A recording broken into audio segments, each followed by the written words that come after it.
समस्या से उभरना अगर चाहे इंसान, स्वयं के संग सर्व का वो दिल से करे सम्मान।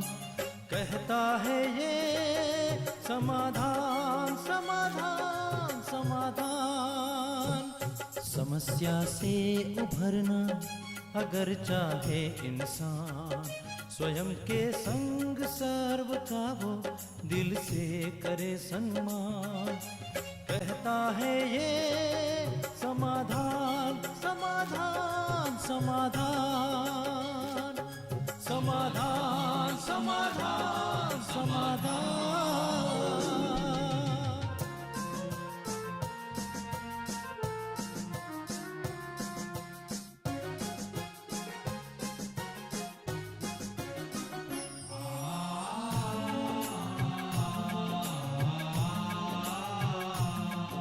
तनाव बन मुटाव की अगन से स्वयं तू संभल ले, है इसी में शान। दूरिया दरारे मिटाए मन से, जीवन बन जाएगा खुशियों की खान खुशियों की खान। कहता है ये समाधान समाधान समाधान। नमस्कार, आदाब, सत श्री अकाल मित्रों, स्वागत है आप सभी का समाधान कार्यक्रम में एक बार पुनः। मित्रों, एक व्यक्ति गुरु नानक देव जी के पास पहुंचा और उसने कहा कि गुरुदेव, मैं जानना चाहता हूं कि जीवन का मूल्य क्या है। गुरु नानक देव जी ने उन्हें एक पत्थर दिया और कहा कि तुम जाओ बाजार में, इसकी कीमत आंक के आओ, पूछ के आना कि क्या है इस पत्थर की कीमत, लेकिन हाँ, इसे तुम बेचना मत। वो व्यक्ति चला गया। वो व्यक्ति एक ठेले वाले के पास पहुंचा जो संतरे बेच रहा था।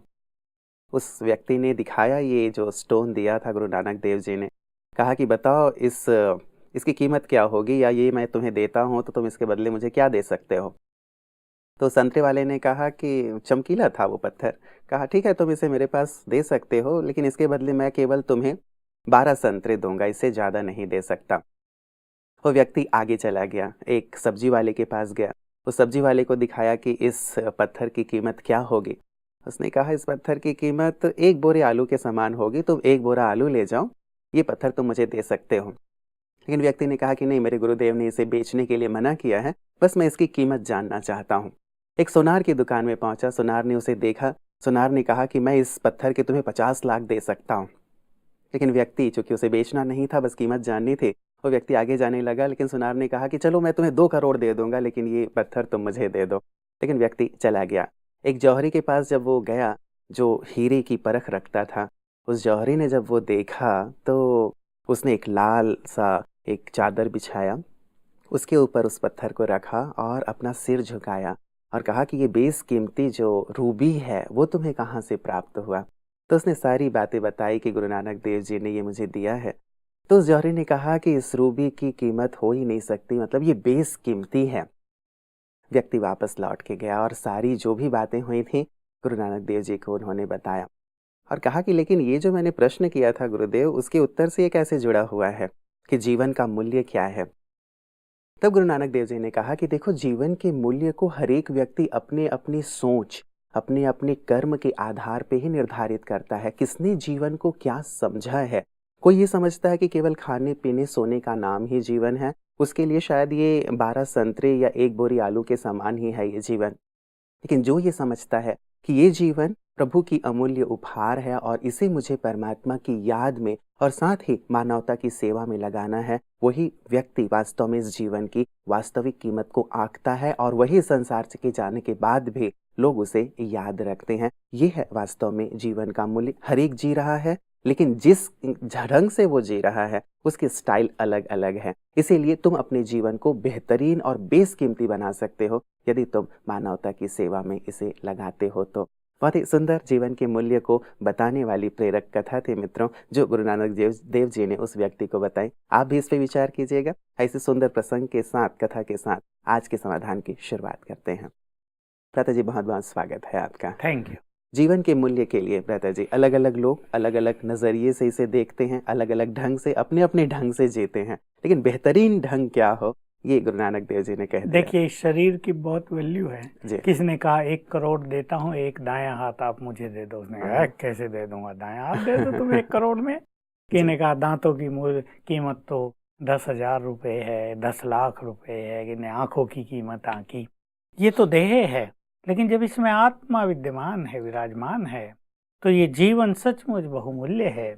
और जो मनुष्य अपने जीवन की कीमत को समझता है वो खुद भी बहुत महान बन जाता है, उसके द्वारा कार्य भी बहुत महान होते हैं। बहुत लोग अपने जीवन के मूल्य को स्वयं नहीं जानते हैं, इसलिए वो कुछ भी खाते पीते हैं, किसी भी गलत राह पे चलते हैं, कुछ भी कार्य करते हैं, और अंततः उनका जीवन कष्टों से भरा होता है। जब उनकी अंतिम समय होता है, अंतिम यात्रा, तो बहुत कष्टदायक होती है। लोग हॉस्पिटलों में पड़े रहते हैं क्योंकि उसने अपने जीवन को वैल्यू खुद नहीं दी थी। अब देखिए, मनुष्य की मेंटेलिटी क्या है, वो चाहता है मुझे सब सम्मान दें, मतलब वैल्यू दें मुझे।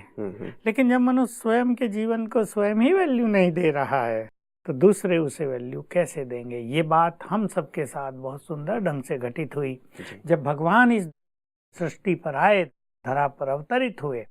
उन्होंने आते ही हम सबको कहा, तुम साधारण नहीं हो, तुम बहुत महान हो, तुम पूर्वज हो, तुम्हारे वाइब्रेशन सारे संसार का कल्याण करते हैं, तुम्हारी प्योरिटी प्रकृति को बदलने वाली है।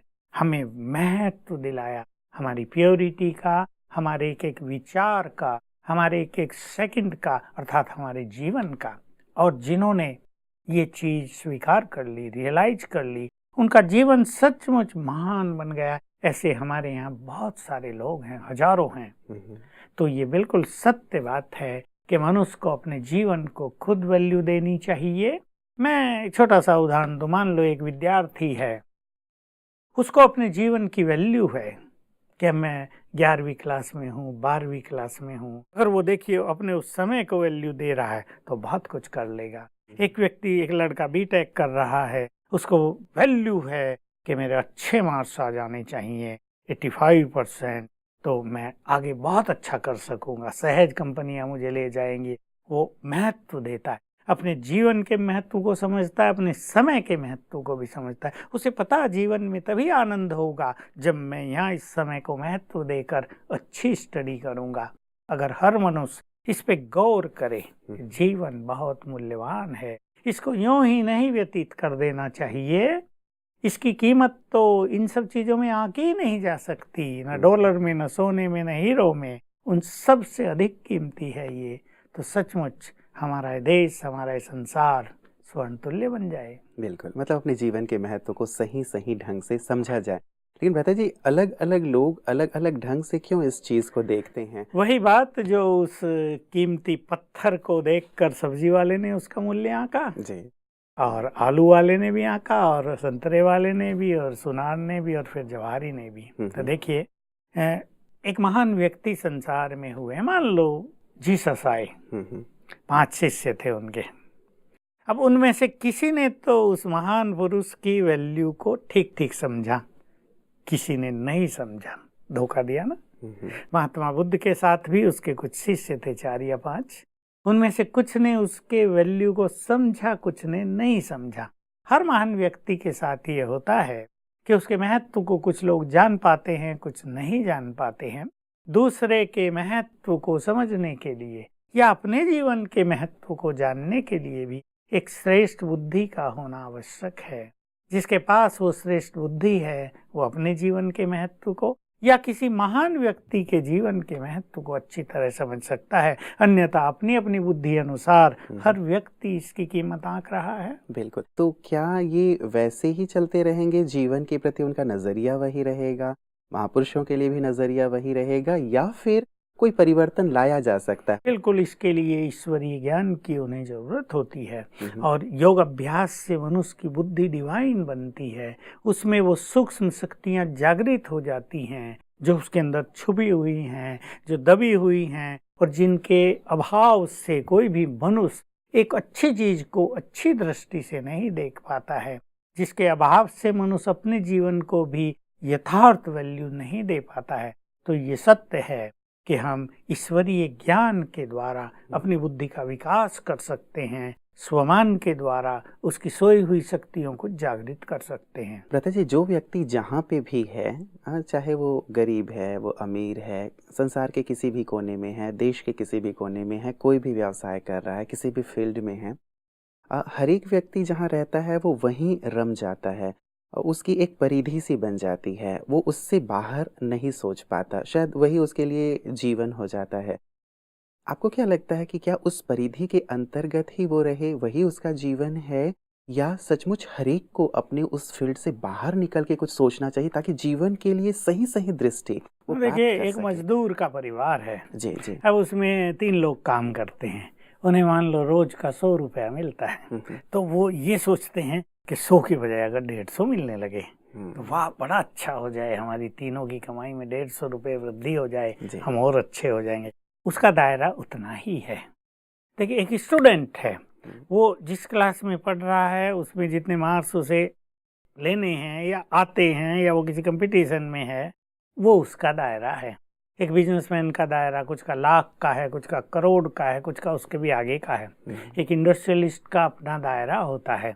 लेकिन मनुष्य इन सब से ऊपर उठ सकता है अगर वो ईश्वरीय ज्ञान ले, और स्वमान जिसकी मैं बात करता हूँ हमेशा, जो बहुत बड़ी चीज है, जो स्मृतियां हैं श्रेष्ठ, जिसको जगाने से बहुत कुछ मनुष्य अचीव कर सकता है, यदि उसको स्वमान दिया जाए और वो उसका जग जाए तो उसका दायरा संपूर्ण विश्व कल्याण तक पहुंच सकता है। उसके वाइब्रेशन सारे विश्व को बहुत कुछ दे सकते हैं। उसका धन भी विश्व की सेवा में यूज हो सकता है, उसके टैलेंट्स भी जन कल्याण में प्रयोग हो सकते हैं, उसका परिवार भी बहुत अच्छे कार्यों में लग सकता है। तो दायरे को बढ़ाया जा सकता है, मतलब अनलिमिटेड किया जा सकता है, अगर ईश्वरीय ज्ञान हम लें और स्वमान की प्रैक्टिस करें। तो ये दोनों चीजें सचमुच लगातार आप कहते हैं भ्राता जी, लेकिन कई बार व्यक्ति नहीं, उसे लगता है कि नहीं, मैं जहाँ हूँ वहीं ठीक हूँ, उससे आगे वो सोचना नहीं चाहता है। मतलब ज्यादातर ये देखा गया है कि हाँ भाई, परिवार है, ओके, सुखी हैं, शांत हैं, इतनी हमारी आमदनी है, सब कुछ स्मूथली चल रहा है, ऐसा चलने दो। ज्यादातर आपको नहीं लगता कि व्यक्ति की मानसिकता ऐसी ही बहुत लोगों की ऐसी ही है जी। बिल्कुल दायरा है। इनमें से मतलब लाखों में से कोई एक व्यक्ति इसे बाहर निकलने की सोचता है और जन कल्याण की सोचता है, उसके विचार महान हो जाते हैं, तो ये तो सत्य है। बिल्कुल। तो भ्राता जी, एक चीज जो मैं, जिस कारण मैं इसको थोड़ा सा आपसे स्पष्टीकरण ले रहा था, ये कहा गया है हमारे यहाँ शास्त्रों में कि न जाने कितने जन्म लेने के बाद, वैसे तो 84 लाख योनियों की बात कही है, इतनी योनियों में भटकने के बाद अब मनुष्य का जीवन मिला है, और मनुष्य का जीवन बहुत मूल्यवान होता है, कीमती होता है, और इसमें वो कर लेना चाहिए जो वास्तव में करना चाहिए, किया जाना चाहिए। संसार के कल्याण की बात हो सकती है, अपने आत्मोत्थान की बात हो सकती है, मुक्ति, जीवन मुक्ति की बात हो सकती है। लेकिन इससे व्यक्ति थोड़ा सा विमुख है आज के दौर में, यदि देखा जाए तो लगता है कि क्या सचमुच की कीमत सही सही आंकी जा रही है इस मानव जीवन की? नहीं, बिल्कुल नहीं आंकी जा रही। नहीं तो अगर लोगों की ये मान्यता भी है कि 84 लाख योनियों के बाद ये मनुष्य जीवन मिलता है, तो सचमुच हर व्यक्ति को अपने जीवन को बहुत कीमत देनी चाहिए। मतलब उसकी कोई गिनती ही नहीं हो सकती, परंतु न वो सत्य है न ये सत्य है। अगर वो सत्य होता कि 84 लाख योनियों से भटक कर हम आए हैं, तो मनुष्य में एक जागृति होती, उसका विवेक भी सुंदर होता, क्योंकि वो सब कुछ निगेटिविटी समाप्त कराया भोग के। तो वो भी सत्य नहीं है। भगवान ने बता दिया 84 लाख नहीं, तुम केवल 84 जन्म लेते हो। और इसमें ये जीवन विशेष रूप से जिसकी हम चर्चा करते हैं कि ये कलयुग का एंड और सतयुग के बिगिनिंग का समय है, पुरुषोत्तम संगम युग है, और इसमें स्वयं भगवान आकर मनुष्य को एजुकेट कर रहा है मनुष्य से देवता बनाने के लिए। ये जो हमारा जीवन है, जिसको हम ब्राह्मण जीवन कहते हैं, ये बहुमूल्य है। और देखिए, इसी कारण जो संसार में भी ब्राह्मण रहे, उनकी बड़ी मान्यता रही। ये ब्राह्मण जीवन असली ब्राह्मण जीवन है, जो भगवान से प्राप्त हुआ, यानी जो ब्रह्मा ने हम सबको जन्म दिया, शिव ने हमें अडॉप्ट किया, हम भगवान के बच्चे और ब्रह्मा के बच्चे बन गए, इसलिए हम ब्राह्मण हुए। और हमने ब्राह्मण बनकर वो सब कार्य किए, महान कार्य, विश्व परिवर्तन का कार्य, सबको ज्ञान देने का कार्य, सबको भगवान से मिलाने का कार्य। तो वही प्रथाएं संसार में ब्राह्मणों के रूप में आज तक प्रचलित रही थी। तो जीवन तो ये सबसे इम्पोर्टेंट है, और जो लोग इस जीवन में आ गए वो सचमुच अपने जीवन के महत्व को समझने लगे।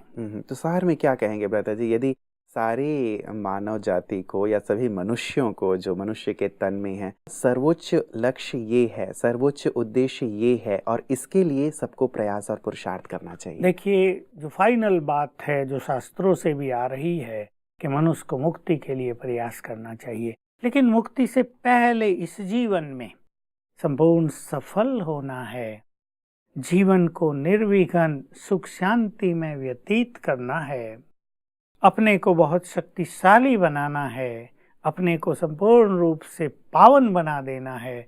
ये हर मनुष्य का लक्ष्य होना चाहिए, चाहे वो धर्म के क्षेत्र में बहुत आगे हैं, चाहे वो राजनीति के क्षेत्र में बहुत आगे हैं, चाहे समाज में किसी भी फील्ड में वो जन्मे हैं और कार्य कर रहे हैं।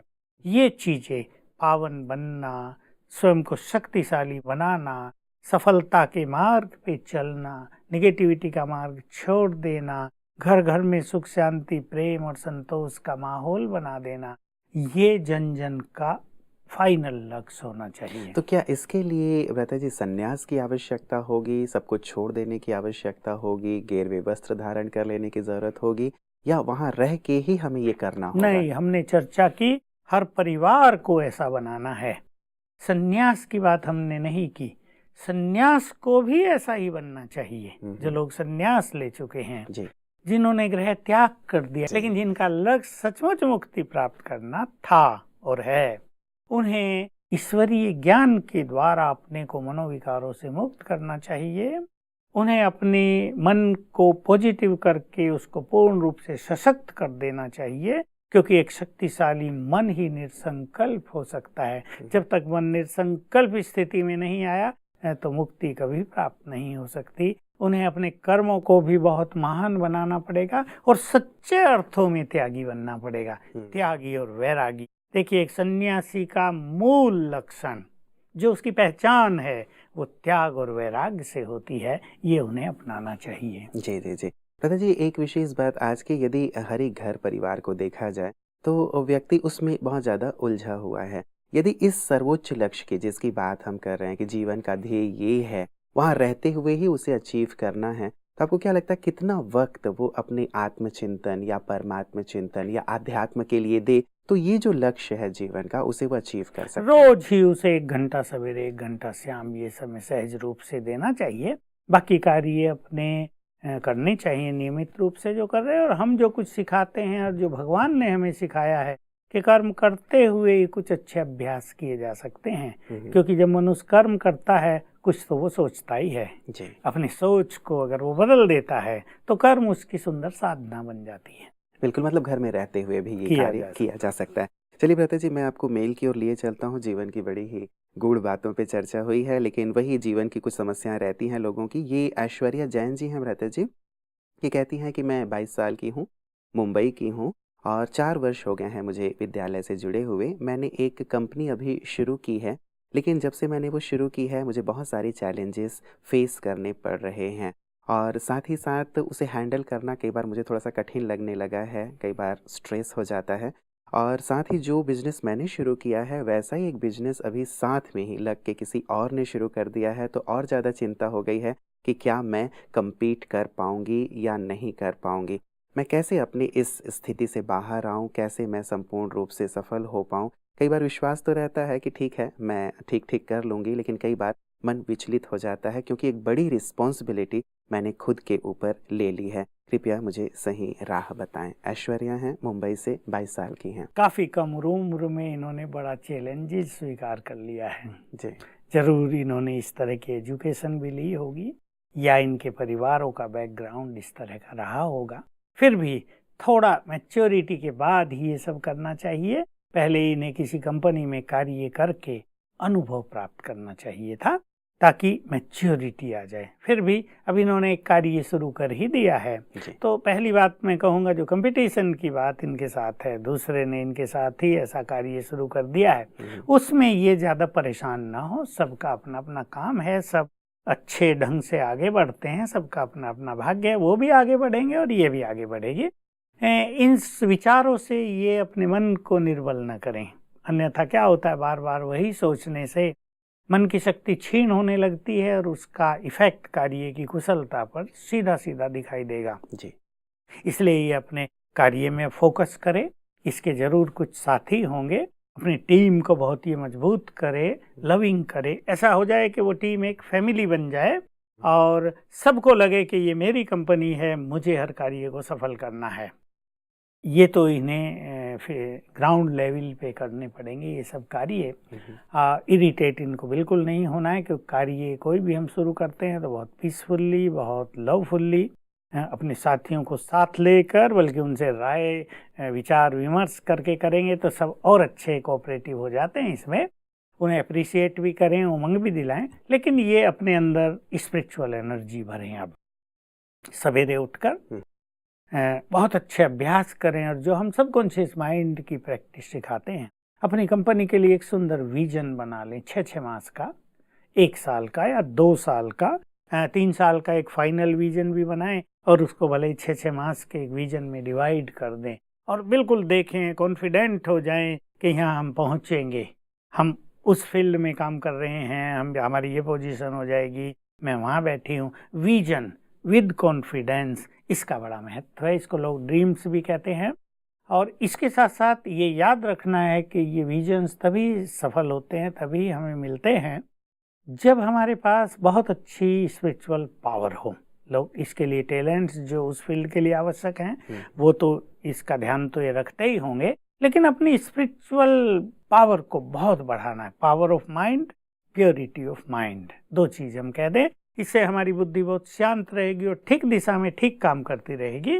तो ये रोज सवेरे उठकर 10 मिनट पहले स्वयं को सुंदर विचारों से चार्ज किया करें। जैसे जो 2 सुंदर विचार हैं जिसका इफेक्ट आज तक बहुत सुंदर देखा जा रहा है, मैं सर्वशक्तिवान की संतान, मास्टर ऑलमाइटी हूँ, गुड फीलिंग, और सफलता तो मेरा जन्मसिद्ध अधिकार है, उसका वरदानी हाथ तो मेरे सिर पर है, अब मेरे श्रेष्ठ भाग्य के द्वार खुल गए हैं, मुझे हर कदम पर सफलता होगी, मैं सबसे आगे जाऊंगी, कदम कदम पर उसकी गाइडेंस मेरे साथ है, उसका कोऑपरेशन मुझे प्राप्त है, मुझे कोई आगे बढ़ने से नहीं रोक सकता। इस तरह उमंग उत्साह के एनर्जी देने वाले संकल्प सवेरे पहले 10 मिनट में इनको करने हैं।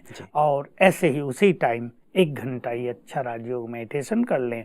ये मेडिटेशन की शक्ति बहुत प्रबल है, इसका इफेक्ट, इसके वाइब्रेशंस पूरे कार्य पर चलते हैं और कार्य में आने वाले जो विघ्न बाधाएं हैं वो इससे नष्ट होने लगती हैं।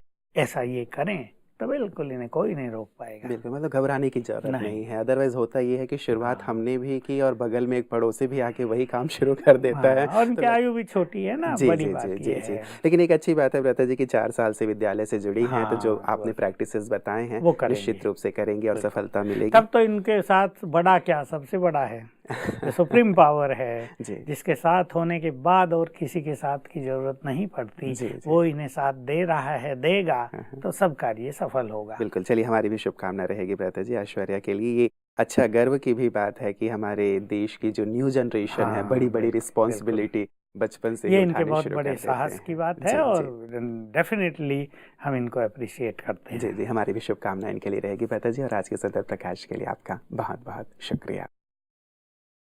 मित्रों, बात आज जीवन के मूल्य की शुरू हुई थी और सचमुच बहुत महत्वपूर्ण हो जाता है ना, जब हम जीवन जी रहे हैं, लेकिन जीवन हम कैसे जी रहे हैं, क्या इस विषय पे हम कभी विचार करते हैं?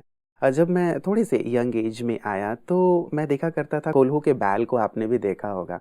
कई बार जो धान की मिसाई भी होती है ना, उसके लिए भी ऐसा किया जाता है, खूंटा गाड़ दिया जाता है, बहुत सारे बैलों को बांधा जाता है, फिर बैल चारों ओर घूमते रहते हैं।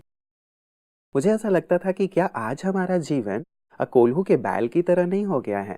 यदि एक गृहिणी को देखा जाए, सुबह उठती हैं, घर का सारा काम करती हैं, खाना बनाती हैं, सबको खिलाती हैं, सब बर्तन सफाई करती हैं, रात को सो जाती हैं, फिर उठती हैं, फिर वही कार्य करती हैं। यद्यपि बहुत ही महान कर्तव्य है, लेकिन फिर भी यदि देखा जाए तो जीवन शायद इसी धुरी में घूमते घूमते ही अंत हो जाता है। किसी कर्मचारी को देखें, किसी व्यवसायी को देखें, किसी को भी देखें, आप पाएंगे कि ज़्यादातर हम एक धुरी में घूमते घूमते घूमते घूमते जीवन के अंत तक पहुंच जाते हैं और उससे बाहर नहीं निकल पाते। मुझे विचार ये आता था कि ईश्वर ने यदि हमें संसार में भेजा है तो क्या इसी के लिए भेजा है कि हम जन्मे हैं, थोड़े बड़े हुए, हमारा विवाह हुआ, हमारे 2-4 बच्चे हुए, उन्हें हमने पाला पोसा और जीवन का अंत हो गया। यही कार्य तो जीव जंतु भी करते हैं, कहीं कहीं पेड़ पौधों में भी ये चीज़ें दिखाई जाती हैं। तो यदि जीव जंतु, पेड़ पौधे और हम में ठीक यही चीज़ है, तो हम में अलग क्या है?